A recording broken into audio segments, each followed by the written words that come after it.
اب میں دعوت دوں گا رول نمبر 14 کو۔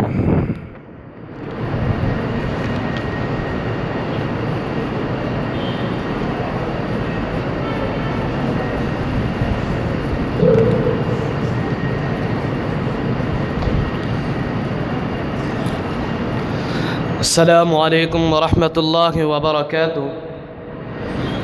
الحمد للہ رب العالمین والصلاة والسلام على اشرف الانبیاء والمرسلین، اما بعد فاعوذ باللہ السمیع العلیم من الشیطان الرجیم، بسم اللہ الرحمن الرحیم۔ یؤتی الحکمۃ من یشاء ومن یؤت الحکمۃ فقد اوتی خیرا کثیرا وما يذكر الا اولو الالباب۔ صدر ذی احتشام اہل حدیث کی تاریخ بر صغیر میں اتنی ہی قدیم ہے کہ جتنی اسلام کا ابتدائی قافلہ جب وارد ہند ہوا تو اس وقت تقلیدی مذاہب کا کہیں وجود نہ تھا، تمام کا ملجا و مأویٰ رب العالمین کی کتاب اور رسول اللہ صلی اللہ علیہ وسلم کی حدیث و سنت تھا، بلکہ نبی صلی اللہ علیہ وسلم کے فرمان لا تزال طائفۃ من امتی ظاہرین علی الحق کے مطابق تقلید و جمود کے رواج پر آ جانے کے باوجود یہاں ہر دور میں خال ہستیاں ایسی رہیں جنہوں نے صحابہ کرام اور تابعین اعظام کے نقش قدم پر کتاب و سنت کو ہی اصل دین قرار دیا۔ پھر آخری دور میں مولانا مجدد الف ثانی رحمہ اللہ، شاہ ولی اللہ محدث دہلوی رحمہ اللہ نے بڑے پرحکمت انداز سے یہاں کے جامد ماحول میں تحریراً، اور ان کے بعد شاہ محمد اسماعیل شیخ رحمہ اللہ اور ان کے رفقا نے عملاً ایسا ارتعاش پیدا کیا کہ جس کی صدائے باز گشت قریہ بستی بستی سنائی دینے لگی۔ شرک کی جگہ توحید اور بدعت کی جگہ سنت کا پرچار ہونے لگا۔ حضرات علماء اہل حدیث نے تحفظ حدیث کے میدان میں جو کار ہے سر انجام دیے وہ تاریخ اہل حدیث کا درخشندہ باب ہیں، جیسا کہ اکابر حدیث میں سے شیخ الفلک السید نذیر حسین محدث دہلوی رحمہ اللہ اور ان کے تلامذہ نے ترویج حدیث کے لیے تراجم و شروحات کے علاوہ درس و تدریس کا ایسا اہتمام کیا کہ لوگ دور دور سے یہاں علم حدیث پڑھنے آیا کرتے تھے۔ بالآخر علامہ رشید رضا مصری دیوبند رحمہ اللہ کو اقرار کرنا پڑا کہ ولولا عنایت اخواننا بعلوم الحدیث فی هذا العصر لقضی علیہا بالزوال من انصار الشرق، یعنی اگر اس زمانے میں ہمارے بھائی علماء اہل حدیث علوم حدیث سے اعتنا نہ کرتے تو مشرقی ممالک سے علم حدیث ہی ختم ہو جاتا۔ حضرات اسی طرح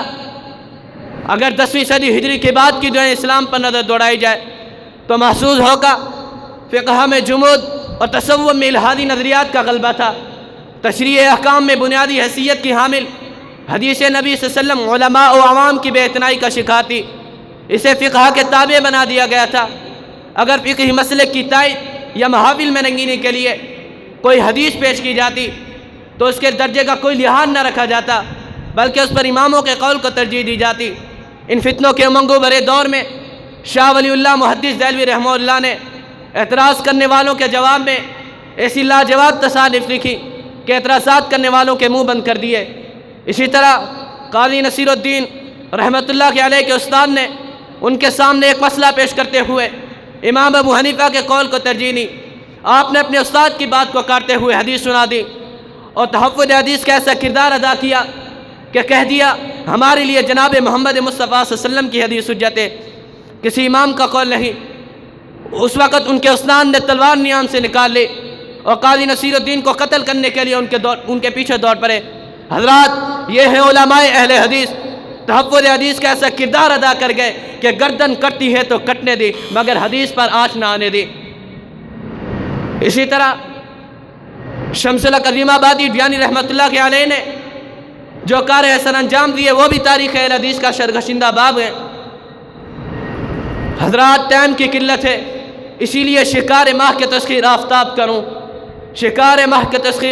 کروں، میں کس کو چھوڑوں، کس کا انتخاب کروں۔ حضرات جب بات آتی ہے مسلمانوں کو اہل روافظ اور منکرین حدیث کے فتنے سے بچانے کی تو اس وقت بھی علماء اہل حدیث مولانا عمر صدری رحمہ اللہ اسماعیل سلفی رحمہ اللہ، علامہ احسان الہی ظہیر شہید رحمہ اللہ، مسلمانوں کو فتنوں سے بچاتے ہوئے، تحفظ حدیث کا کردار ادا کرتے ہوئے ایسا تحقیقی سرمایہ چھوڑتے ہیں کہ جن کا جواب کل قیامت تک نہیں دیا جا سکتا۔ آخر میں ایک شعر پڑھ کر اپنی بات کو ختم کرنا چاہتا ہوں۔ ہیں اخص الخاص جو ان سے ہوئے فیض یاب، آسمان و علم کے ہیں وہ مہرتاب، تا ابد جلتے رہیں گے چراغوں سے چراغا، سلسلہ در سلسلہ جاری رہے گا یوں اکتساب، جیسے علم و فن کے در ان پر ہمیشہ وار ہیں، عاقبت میں کھلے فردوس کا وہ ایک ایک باب ہیں۔ وآخر دعوانا ان الحمدللہ رب العالمین۔